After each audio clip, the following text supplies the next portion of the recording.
2022년과 2023년 하락했던 부동산 경기가 새해에도 하락을 멈추지 않고 있습니다.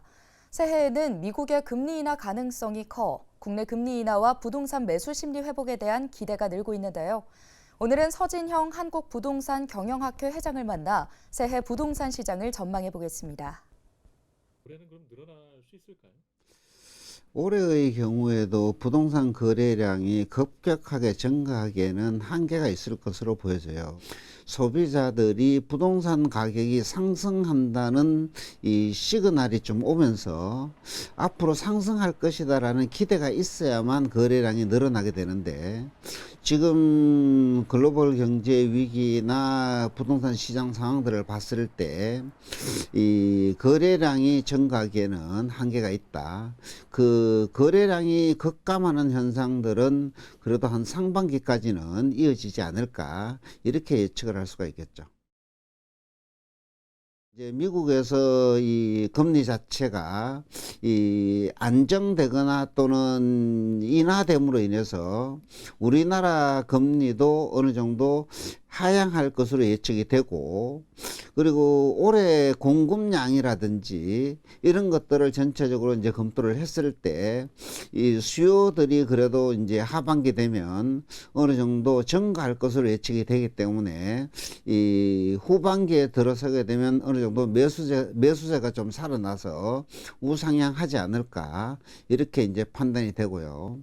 이 전세 시장 같은 경우에는 이 3분화 되지 않을까. 빌라나 이 오피스텔 전세 사기 사건 등으로 인해서 이 그런 어떤 이 비아파트의 전세를 들어가게 되면 전세 보증금을 돌려받지 못한다는 인식들이 이제 많이 국민들에게 퍼져 있기 때문에 이 고가 전세, 아파트 전세의 수요가 증가하게 되고, 공급량은 어느 정도 이제 일정하게 이제 한정이 되어 있기 때문에 수요 초과로 인해서 고가 전세들은 이 우상향할 가능성이 많다, 이렇게 보고요. 오피스텔이나 빌라 전세 같은 경우에는 수요 감소로 인해서 이 임차 보증금을 돌려받지 못한다는 불안감, 이런 것들로 인한 수요 감소들이 일어나기 때문에 어느 정도 하향 기조로 가지 않을까, 이렇게 예측을 할 수가 있고요.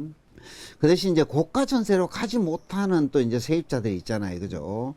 그런 분들은 빌라나 오피스텔의 전세를 들어가기보다는 보증부 월세로 이제 이동을 많이 하기 때문에 보증부 월세의 수요가 증가하게 되어서 이 보증부 월세의 어떤 임대차 시장은 이 급격하게 상승하는 형태로 시장이 움직이지 않을까.